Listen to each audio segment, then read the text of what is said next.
আমরা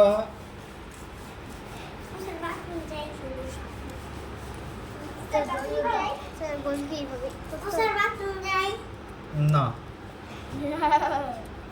এটা পরে শিখতে পারবি না। এরকম আমরা একটা গোল করলাম। এবার আমরা মাঝখানে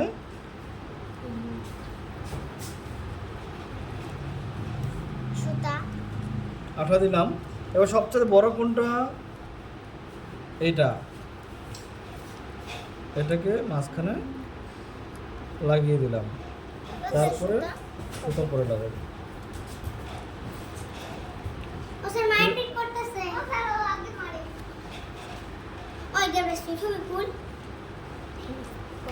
তারপরে এটা আমরা লাগিয়ে দিলাম।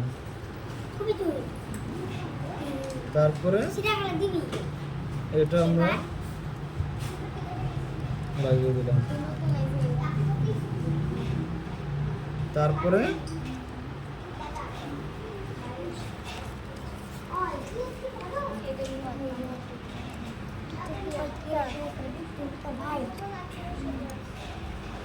তারপরে এটা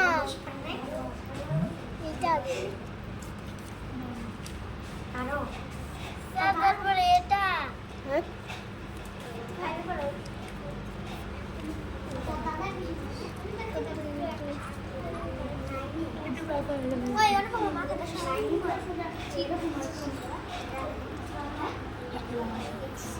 গোলাপ ফুলের মতো আমাকে বাড়ি না গোলাপ ফুল আছে, তাহলে গোলাপ ফুলের একটাই বানাইলে ভালো ছিল। ওয়াও, সেই সুন্দর হইছে। ও স্যার, তাহলে আমি কালকে একটা গোলাপ ফুল নিয়ে আসবো নি। কালকে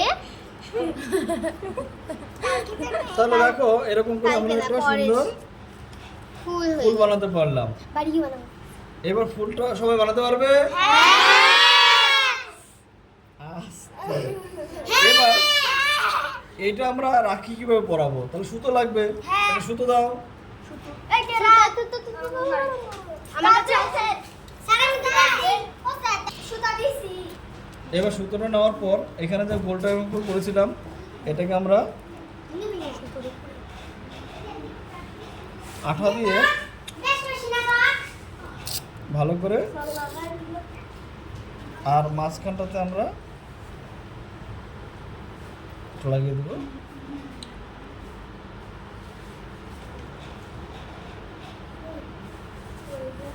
স্যার, আমার বাড়ি 10টা সুতা আছে।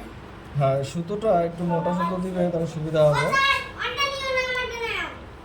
এবার আমরা এইখানটাতে লাগিয়ে দেবো। এবার দেখো এভাবে লাগলো না কিন্তু ঠিকঠাক মতো। আমরা এইভাবে করে এটা মাঝখানে যেন হয় তাহলে পরাতে সুবিধা হবে। ঠিক আছে, সুতাটা ছোট হয়ে গেছে। সুতোটা ছোট হয়ে গেছে। তো এটা যেহেতু আমরা ফেভিকল আঠা দিয়ে করলাম, এটা শুকোতে বেশ সময় নেবে।